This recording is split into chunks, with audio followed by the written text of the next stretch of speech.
welcome back to my channel. Becky here with Black-O-Ween-a-thon vlog update. I shaved my hair, like this side of my hair, back in March? April? I don't know. And now it's at that like really awkward length that I can't pull it back with my ponytail. So it just like sticks out crazy like this. Anyways, I kicked the kids out of the house and sent them to the park. It's cloudy and it sounds a bit windy out there, but it's still like relatively nice considering like the time of year and stuff it is. And like I've mentioned before, I live in northern Canada and it gets cold and it is snowy from like, I won't be surprised if we get, today is October 3rd, I won't be surprised if we get snow by Halloween. Sometimes we do, sometimes we don't. Sometimes it's more like rainy and cold, but we'll get snow anywhere from like October till May long weekend, which is around May 20th. Yeah, it sucks, and it's like hibernation for that whole time because it'll get, when I say cold, I don't mean like you have to put on a jacket. I mean like minus 50 Celsius. I'll figure out what the conversion is to Fahrenheit, but yeah, it really sucks. So today is still like in above zeros. I think it's like 12 or 13 degrees, so it is cold. It's cool out. You need a jacket, but it's fall weather, and I kicked the kids outside. So I am just spending a little bit of time reading A Song Below Water. I'm really enjoying it. The little thing here at the top says young, black, and secretly magical. So there's definitely been more magical elements in it than... And I'm like, okay, what? I asked my husband because he does more fantasy stuff like D&D and playing different games. And I'm like, what's an Loco? He's like, I don't know, I haven't heard that one. I was like, okay. And there's like sprites in it and sirens. I knew the sirens. And the one girl plays like a mermaid in like a Renaissance fair type thing. But the way she talks about it, sometimes I'm like, is she actually a mermaid? But I wanted to show off my adorable mug that I bought like a couple months ago, but I just started using it more with the fall season. But like, it is so cute. So, drinking my caramel coffee. And the only thing, like, I like it, but this, like when you go to drink, you gotta be careful because it'll like smack you in the glasses. And I got my dog to snuggle with me. And the baby. There's a baby in there, Novella. She's very protective of me. I don't know. Like, our trainer is like, she'll know that there's something, like, you're pregnant, like, in there. And she could probably hear, like, the heartbeat and stuff. Or hear something in there anyways, because they have good hearing. Don't leave me. But yeah, I just want to do a quick update that I'm just reading this. I'm not very far along. And she's gone. I'm only on page 84. It's a good read, but I am finding it a little bit like there's a lot being discussed in the book and a lot being said, I feel like.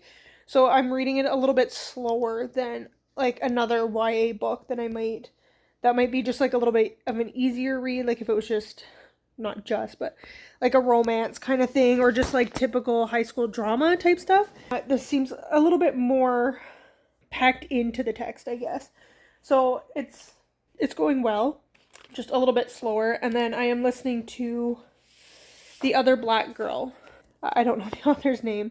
I can't remember it, but I'm listening to that as an audiobook, and I'm about 3 hours into that, and it's like 13 and a half hours or something. It's a long one. But yeah, like it's just long chapters, but it's really good too. I'm really enjoying it. I like the narrator for that. And it's different enough from A Song Below Water that I'm not mixing them up too much. My kids are... Anyways, kids are home, so I will update again later when I've read more. Today is October 7th, which makes it day 7 of the Black-O-Ween-a-thon. So I am very excited. I am starting my 3rd book, but I've only finished 1.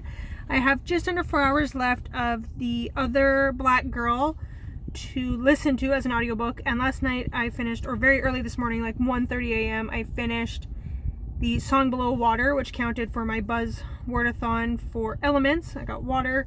And now I have started When No One Is Watching by Alyssa Cole, which this is like, I guess she used to be or is a romance reader, but this is her debut thriller, so this fits the prompt for a thriller. So I just started it, and I'm only on page 32. So we are heading to Edmonton this weekend to do some work on my brother-in-law's house. They sold it, and some electrical work needs to get done, and my husband is an electrician, so they asked for his help. So we're going down there for the long weekend. It's Thanksgiving here in Canada this weekend. So we are going down there to do some work and visit some family and friends. And we are just stopping at the library, and my husband is grabbing me the Jake Livingston. I think it's a graphic novel. So I'm hoping to be able to finish that while I am in Edmonton for the long weekend. Today is Thursday, and we are coming back, I think, Monday. So I'm hoping I can finish that if it's a graphic novel, or I know it's a younger read anyways. I think like young adult. I don't think it's quite middle grade. So my husband just grabbed movies for the 5-hour road trip. So The Taking of Jake Livingston. I said Jack. Is it a graphic novel? No, it is not a graphic novel. I thought it was. The cover looks cool though. Yeah, it's supposed to be horror, I think. Fear Will Find You. This is also LGBT. So it covers that prompt, and this is Ryan Douglas. I haven't read any of him before, but I wish that they would put like the genre on the spine or something somewhere. But like, this is horror, but I thought this was under horror, but I think it's like younger, like a YA, so it won't be like scary. Anyway, so hopefully I can get through this weekend. I was really hoping it was a graphic novel, but it's not. But that's okay, I guess. Yeah, and we'll see you later. It's warm. The sun is like right on my face. Look at my cool. I'm wearing my not Halloween, but October shirt. Got all the October vibes today. It's got a cat on it. Hello and happy October 13th. Today is a Wednesday, and 2 of my kids are at school for another 2 hours. I got 2 hours to sit. I just got out of the bath, washed my hair, feeling very refreshed. Did a little laundry this morning, or started a little laundry this morning, just flipped it over and put on another load. So that's as productive as today has been so far. Washing clothes and my body, and definitely need to get to dishes. But I got my coffee here, a cup from Black Mountain Roasters in Drumheller, Alberta. I really like it. I just really like the shape.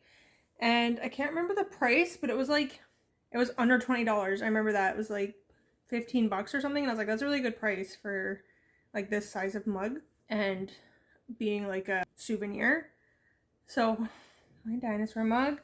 And my husband made some date squares yesterday. It was my father-in-law's birthday. So we got date squares. And I'm going to sit down and continue reading when no one is watching. So I have finished 3 books so far for this readathon. I was hoping to like read a little bit faster, but you know, life. And all the physical books I have, there's like no audio versions for them for free through my library. So that's really frustrating. So like the physical ones I have to physically read. I can't like switch back and forth. But I wanted to show you one thing. This is the problem with ordering things online and not checking the dimensions. I wanted to order like a blank paper journal for marking down my books that I do through readathons. And I was expecting it to be more like a sketch pad, or even just like the, you know, like the 3, like the ruled lined notebooks that you pick up for like school or whatever. I was expecting it to be more that size, but no. But I got this design on it from Redbubble. In a world full of bookworms, be a book dragon. So I thought that was cute. And so I just started filling it out because the first page is just like a single page, not a double spread. I just wanted to put like a generic like reading picture and not start it off with a specific readathon. I bought this washi tape off of Etsy. It's like super cozy and cute. And I have like a million stickers that I bought over the past couple years that I don't know, I'm obsessed with stickers. So having these kind of books and stuff helps me use up those stickers. My cat's using the litter box. It's gonna mean it's gonna stink in here. Gross. But yeah, I just printed off adult coloring page for that. And then I got it's supposed to be like Black-O-Ween, but Black-O-Ween 2021. And then a stencil I bought last year, I think, for Black-O-Ween. And then this is the like bingo board. So participating in another Halloween readathon. So I am participating in a cozy readathon this month. It's not specifically Halloween, but it is an October cozy readathon. Sweater? Weather. Everyone has trouble saying that, so it's kind of funny. Read the group read, so I'm hoping to pick that one up next. The light bearers, something like that. Hoping to pick up that one up next. Black-O-Ween Sprint, I haven't done that yet. Attended a Locked Door Author Live, haven't done that yet. Black-O-Ween 2020, I did that last year. Black Woman Mystery Writer, I am currently reading When No One Is Watching, and I just finished listening to The Other Black Girl, and I think these are both considered, this one's a thriller. I find like thrillers are usually, they're kind of like mystery thriller.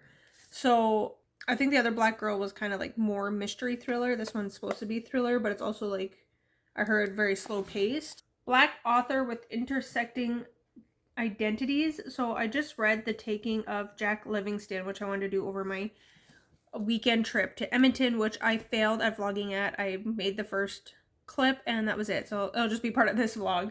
But I did not vlog like at all that weekend. But I managed to finish that book. I started it we left Thursday night.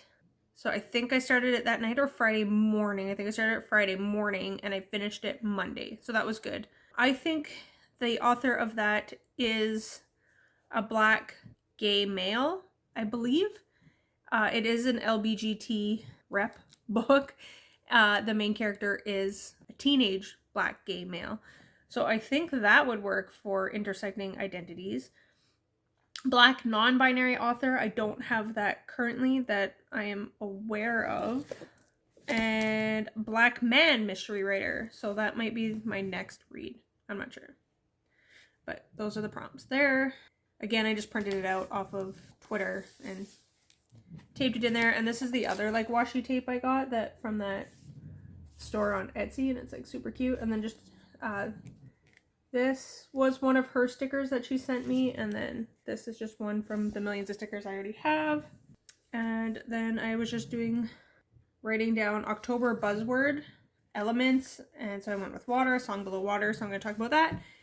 I had to go put my wax melter on because it's in the bathroom and it stinks. So anyways, let's talk about the first book I read for October.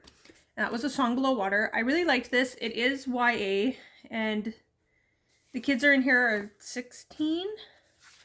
My bookmark from the seasonal pages. I will link her stuff down below too. This is a really cute bookmark. I really like it. I got it last year, and I'm waiting for more to come in the mail. So I'll add that to my little reading journal thing. But it doesn't read really, really young. It didn't annoy me because it felt fairly mature for its age group. Maybe that was a little bit unrealistic. I don't know, but it didn't annoy me. So I actually really appreciated the writing. And me and my husband were talking about the miscommunication trope and how annoying it is, especially when it drags on and on and on. And there's like so many conflicts just around this one miscommunication. So this book didn't do that like at all. And I liked that. There's also that, I don't know if it's a trope, but that like theme where the kids want to know something, but the parents are keeping it from them because they feel like they're protecting the children. I understand it as a parent. I get it. But at the same time, like it's sometimes what you want to protect them from, as they get older, you have to choose to tell them. Like in this case, the one girl is like, wants to know who her father is.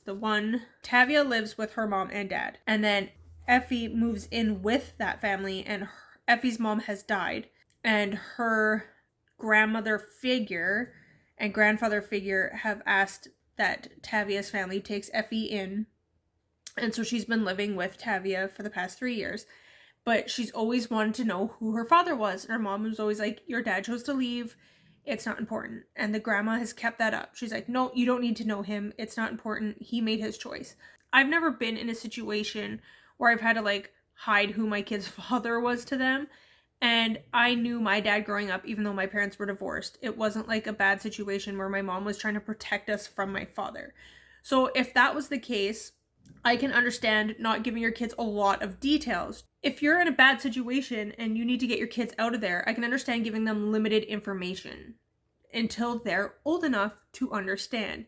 And I understand, like, you don't want to hurt your kids' feelings or make them feel like hate their father or their mother or like some figure in the family that you're trying to protect them from. I understand that. But there comes a point when you need to be honest with your kids.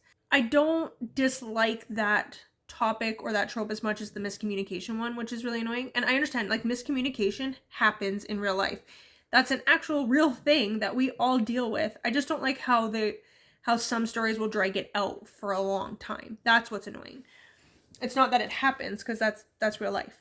Effie is trying to discover who her father, or I'm really bad at describing this book. But the plot of this book isn't just Effie trying to find her dad. That's not the main plot of the book or the main theme of the book or anything. But that's a part of it. But the main theme is Tavia is a siren, and sirens are seen as bad. They can manipulate with their voices. So they're seen that it can be a harmful thing, right? If they use their voice in public, they can really do some serious damage and stuff like that. So they don't want sirens to be using their voice. So there was definitely some commentary in here about the power of your voice and using your voice. And I think that's a really awesome thing to teach, especially for younger kids, and just learning, like, your voice matters, and you can use it for good or bad. You can use it to speak evil. You can use it to speak negativity. You can use it to bring people down, to be a bully, to be verbally abusive, or you can use it to lift people up, to give compliments, to speak for those who cannot speak for themselves, to bring awareness. All this stuff. You can speak positivity into your own life, into your friends' lives, and stuff like that. Like, your voice, your words have power, and even the Bible teaches us that. Like, the tongue has the power of life and death, right? Choose life. Speak life. So I thought that was a really good... Hey! Cat scratching my chair. Yeah, like, use your life. Use your voice for good. And don't allow people to silence you, and speak up when it's appropriate too. So that was, like, a really good theme in this. It's really interesting because most sirens choose to, like, hide their identity and not allow other people to know that they are sirens because it's too dangerous. But there's one siren out there that's living, like, a public life, and she wears, like, this collar that, like, silences her call so that she won't use it on people intentionally or unintentionally. And so it's called, like, Lexi on a leash. So, of course, there's people who, like, agree with it, and there's people who obviously don't agree with it. And Tavia, she's a siren, and she's in high school. She's, like, 16, and she doesn't really agree with this whole Lexi on a leash thing. But Lexi talks about, you only get a little few snippets of it, but she talks about, like, this is how we can take away the dividing wall between sirens and the general public, and, like, kind of bring down the defenses and learn to just see each other for who we are. So I thought that was kind of an interesting take on it. Like, that was why she chose to wear the collar. And I definitely think there's something to be said for allowing people... You're balancing on my lounge chair, and the cat is walking on it. There's definitely something for, like, allowing people to make choices and having the freedom to choose whether or not they would want to wear something like a silencing collar. But obviously, people don't want to be forced into doing something like that.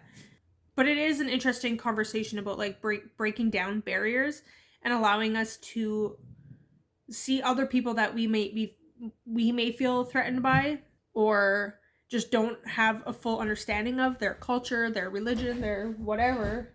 Like, whatever divides us, just taking that down and having honest conversations with each other, I think is such an important thing as well.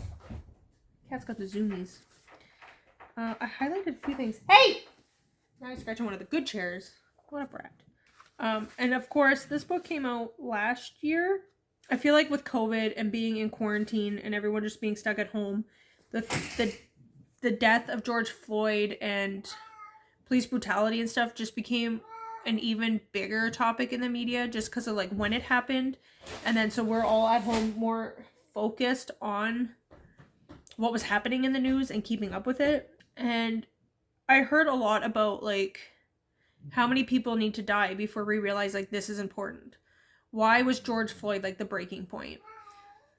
I'm not here to talk about that stuff, but because I don't know, I don't have the answers for that stuff. But I just found it really interesting because after all of that, I was watching a little bit about the riots that were happening and the protests. The police using their power in a like overstepping their and using their power. Like, I think there's a place for police, of course, but just like with the riots and stuff like that, and them like tear gassing people and stuff. And I wasn't there. I don't know what happened. I understand police feeling threatened and stuff, like anybody else.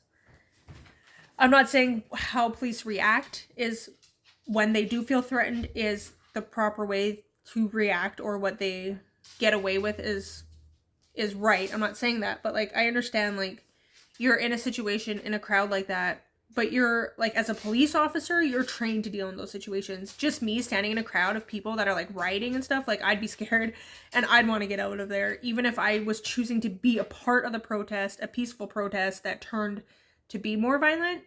Like, I'd be scared and I'd be getting out of there myself. But I'm not trained to be in those situations. I'm not trained to be calm under pressure or anything like that. But seeing that stuff on Twitter and watching things on YouTube and stuff, I found this line that I highlighted really interesting. I don't know. So Tavia is a siren and she wants to not be a siren. She's trying to get rid of that. And her grandma on her dad's side has passed away, but she was a siren and that's how she became one. And sirens are only passed through like the females. Only females can be sirens. So like, it skipped her dad, obviously, and then she became a siren. So she said, I don't know that there's a way to purge my voice of power, or if she'd even approve. She's trying to speak to her grandma, who's passed on, because she never knew her grandma. After sirens lost their lives lending their voices to a cause, maybe my grandmother would be disappointed in me. I haven't thought that far ahead. But that line, sirens lost their lives lending their voices to a cause, I thought was really interesting. And a powerful line too. And like I said, we can use our voices for good. And there are people who will lose their lives for speaking out, for speaking their truth, for all kinds of things. And they're using their voice in a positive way, and they will still lose their lives for it. Which is very, very sad, but it shows how dedicated people can be to a certain cause as well. And the importance of using and rising up and using our voices. And then talking about like the power of Black women. It says, our power is not enchanting or endearing anymore. It offends. Now the consensus is clear. The world is better off when we're silent. And if the system skews toward making that happen, if Rhoda Taylor's just another in a long list of victims whose pain or death seem justified by her identity, well, everybody's safer for it. So I thought that was a really good commentary as well. And the Rhoda Taylor made me think of the Breonna Taylor story, who was asleep in her bed and the cops shot and killed her. Yeah, but the world is better off when we're silent. And if any person is just another in a long list of victims whose pain or death seems justified by her identity, well, everybody's safer for it. It's so sad to think like people care less about the death of somebody just based on the way they look, or what their religion is, or where they were born. Like, we're all humans and we all matter. At the end of the day, like, we're all the same. We all deserve equal rights and just basic humanity. Really, like, why does it matter what we believe in, our religion, our background, where we were born, if we're rich or poor or anything like that? It shouldn't matter. Like, that person's life isn't any less important than another person's life. And then there's this like famous person, YouTube star person, who comes out as a siren in the book, and she says, I'm just asking you to hear us. Like, that's it. And I feel like that was like a huge message during especially 2020 after George Floyd and the riots and everything that happened from that. They're just asking for us to hear them. The marginalized, the BIPOC community, Black people, Indigenous people here in Canada. That's been a huge thing this year with the residential school findings of the graves at the residential schools and stuff. Like, these people just want us to hear them and to stop the persecution and treating them less than and stuff like that. Like I said, we're all humans. We all deserve the basic humanity. And yeah, I really liked that line where she says, we're just asking you to hear us. So I really liked the commentary in this book. There's a few parts where like Tavia says something and it should hurt like Effie's feelings, and Effie doesn't really say anything about it, or like vice versa, because they realize like, oh, Effie's going through her own thing right now. Like Tavia's going through something and Effie's going through something, trying to find like her identity and who's her dad, and all this weird stuff is happening to her. And she's just trying to figure that out. And then Tavia's dealing with like a siren being, there's that Rhoda Taylor died. And then after her husband supposedly murdered her, allegedly. And it comes out after like in the trial that maybe she was a siren. It's not confirmed or anything like that. So then it's like, oh, well, her husband who murdered her will get away with murdering her because she was a siren, so they say. And so it's okay, like she probably compelled him or whatever, and he couldn't help himself. He was just defending himself. And then Tavia's living with the secret of being a siren, and like her family and stuff knows, and Effie knows and stuff like that, but like the general public, like they can't know or she'll be targeted. She's dealing with all of this pressure and seeing all this stuff coming out in the news. So like Effie will say something to her that's like maybe a little bit insensitive or something, and then Tavia just like in her own mind is like, well, I forgive her for that because Effie's going through her own thing. She didn't really mean it to be that way. And I was like, yes, that's how most of us talk. Sometimes we say something that's a little bit hurtful or maybe a lot hurtful, but we didn't necessarily mean it. We just weren't thinking when we said it because we're bogged down with our own stresses, our own things that are going on. And that doesn't make it right that we hurt your feelings. But you can come later and say like, you know, you said that thing and I know you're going through a really hard time or it's been very stressful lately, but you said this thing and it really hurt me. And you can be like, oh, I'm sorry. I didn't mean to hurt you. I didn't mean it that way. Whatever. Like you can work it out later. But you don't have to get like so offended and stop talking to the person. Because like that happens all the time. Like the miscommunication thing. And then like half the book you're not talking to each other. And like the last 10 pages they become friends again.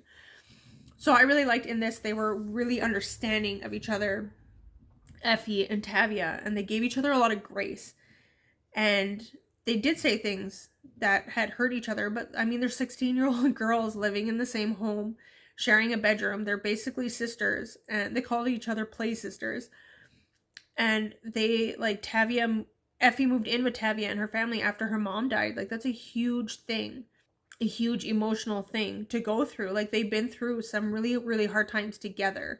So they just give each other a lot of grace and a lot of love. And I really, really, really liked that. And I definitely want to pick up the next book by Bethany Seymour that comes out after this one. I can't remember what it's called, but I want to wait for it to come out in paperback. And I will definitely be buying it, not just getting it from like the library, so that I can also like highlight it and stuff like that, because I liked this one so much. So I feel like the next one will have a lot to say as well. Okay, I was like, I missed a chapter, but it's from A Chorus Rises. It's like, turn the page for a sneak peek. Available June 2021, so probably by next year we'll have the paperback. So yeah, I really, really liked this one. So I am ending my vlog part 1 here because I talked for like over an hour talking about A Song Below Water, The Taking of Jake Livingston, and a little bit about the other black girl. So I'm gonna cut this here, and my next vlog will be a continuation of that conversation I was having. So thank you for watching if you made it this far. I know it's a bit of a long one. I really appreciate it, and comment down below if you've read any of these books or plan on picking up any of these books, and you can put in the ghost and a book emoji, or one or the other. Thank you for watching, and I'll see you in the next vlog. Bye!